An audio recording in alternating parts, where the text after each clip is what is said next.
Now, I see everyone in the comments. You make fun of how we title our videos, but I promise you, this is something you want to stick around for. I have two Atlanta Hawks that I have to highlight and also give props to because they are not only putting Atlanta on the map, but I feel as though it is time to give them their flowers. But before we get into all of that, I want to go ahead and christen the show. What's going on, everybody? My name is Walter Pollard, and this is Atlanta Hawks Digest.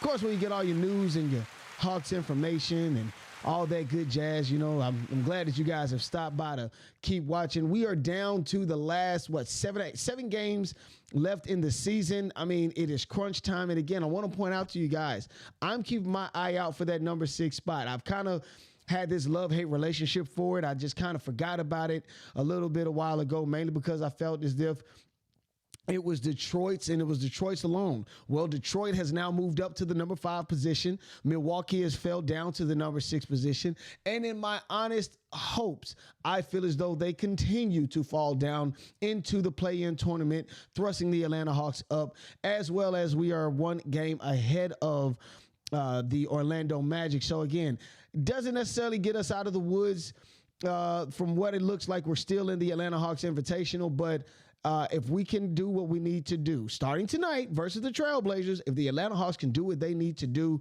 I feel as though this will be a great time to see what we got going on. Now, I have to start off today with some big news.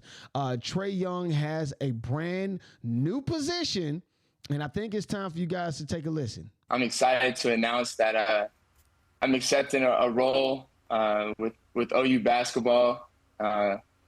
And being an assistant GM, as well as making $1 million donation to help kickstart this whole thing. Wow.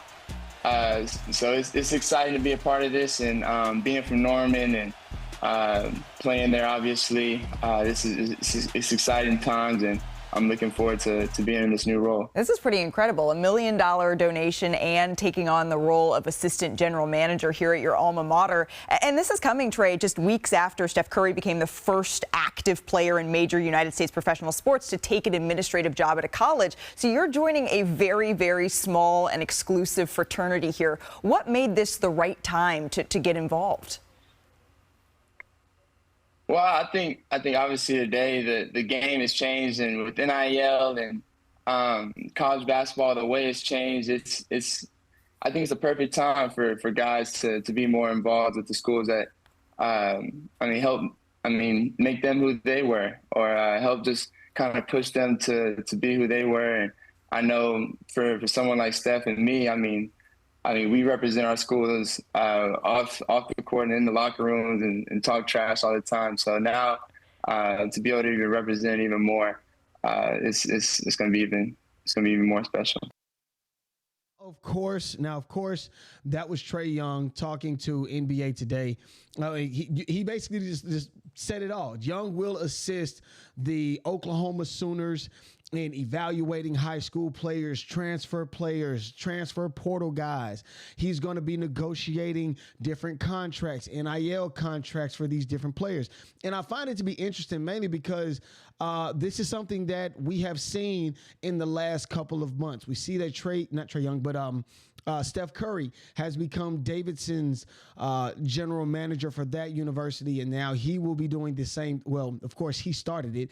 And Trae Young is just following along in those footsteps. And I would not be surprised if we see more of that going down the line, seeing big name players. Like, for instance, I would not be surprised if I were to see Draymond Green as a assistant general manager or general manager for Michigan State.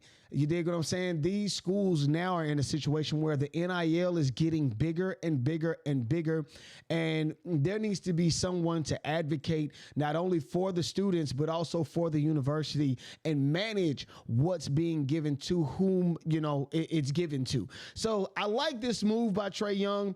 I think what Trae Young actually donated $1 million to the school, so that's a big thing. Shouts out to Trae Young for that. And this is big. This is really big. This is really good. I like the move, and I'm in all full support of this. Now, Dyson Daniels' new deal. You dig?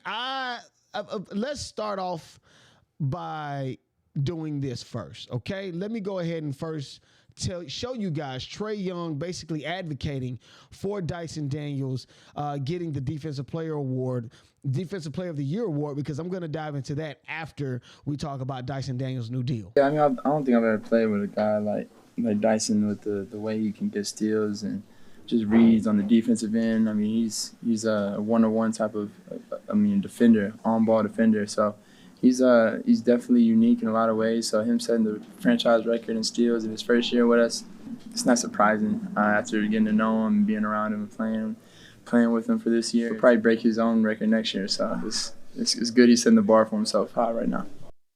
Yes, Dyson Daniels, I mean, is a complete unit. The first year that he has been here, breaks a franchise record. That is something that should be highlighted and should be spoken about a lot more around the league. But yeah, Dyson Daniels has definitely done his just due. You know what I mean? But major shout out to Dyson Daniels, okay? This young man has signed a 4-year endorsement deal with Adidas. Now, no amount of money or whatnot has been, I guess, said or whatnot. I don't know any information as far as how much money it is. But I feel as though this is big for Dyson Daniels. I've been chammering it from the rooftops. This guy needs to be the Defensive Player of the Year. And you see how I played earlier that Trae Young basically said something about Dyson Daniels, you know, being that guy and doing what he's been doing. And I feel as though it's time for me to talk about this because it's starting to piss me off, okay? Why in the holy heaven is Dyson Daniels number 3 in the odds for Defensive Player of the Year? As a matter of fact, why is Draymond Green ahead of Evan Mobley and Dyson Daniels as far as Defensive Player of the Year? And I remember prior to the Atlanta Hawks playing the Golden State Warriors. Of course, this was when when Steph Curry was not playing and Draymond was there or whatnot. He had kind of looked at it and had this little snarky tone. I just didn't like his tone. You know, he was talking about, oh, he got all those steals. I mean, that's good or whatnot. I just don't get it. What is it going to take to get this young man Defensive Player of the Year? He has a franchise record in defensive steals. I think he has a crazy amount of stocks, meaning steals and blocks together. He has an enormous amount. I mean, it trumps all of these guys on this list. But for some reason,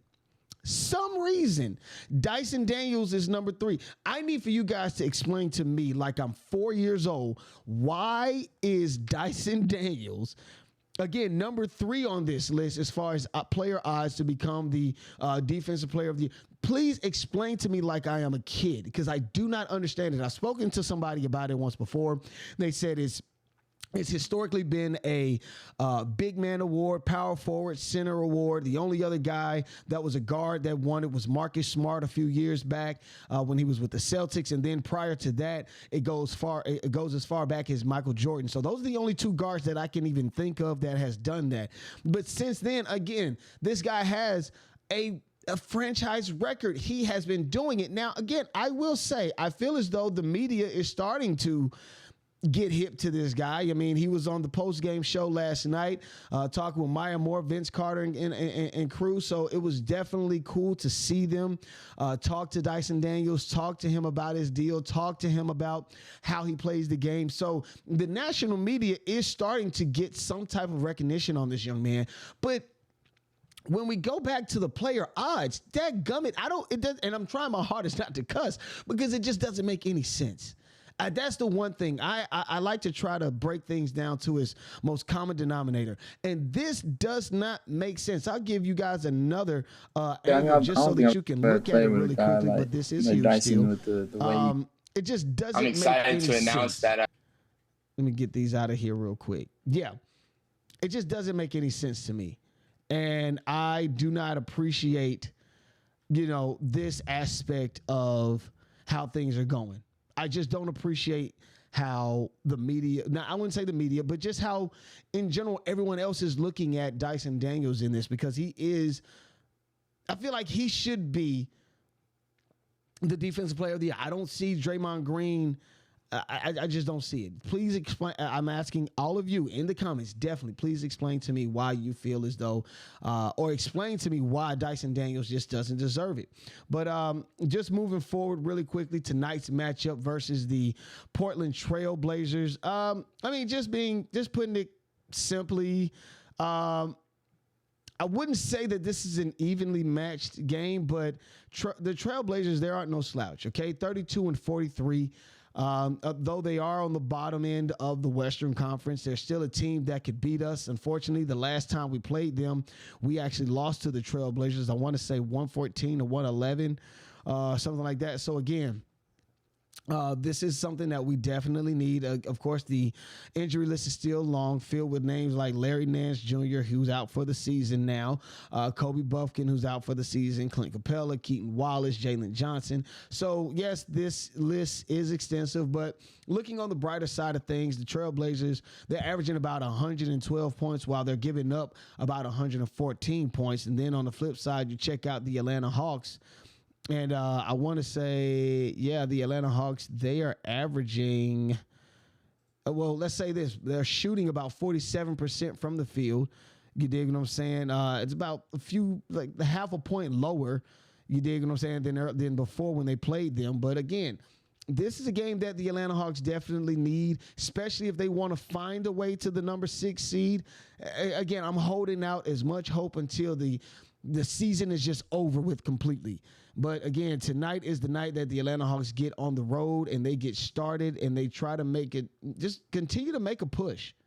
Continue to make a push.